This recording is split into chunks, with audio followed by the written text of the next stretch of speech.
तो बीडचा कोण कांचन नावाचा माणूस आहे, तो धनंजय मुंडेचा कार्यकर्ता आहे किंवा पीए. धनंजय मुंडे हे माझ्या विरोधात षडयंत्र रचण्याचं काम त्यांनी केलंय.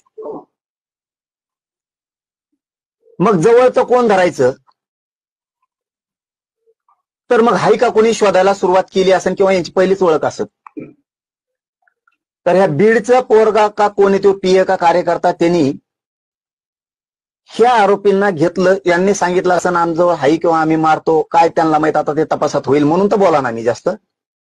त्याला परळीला नेलं त्या बीडच्यानं रेस्ट हाऊसला, आणि तिथं एक मोठी बैठक सुरू होती.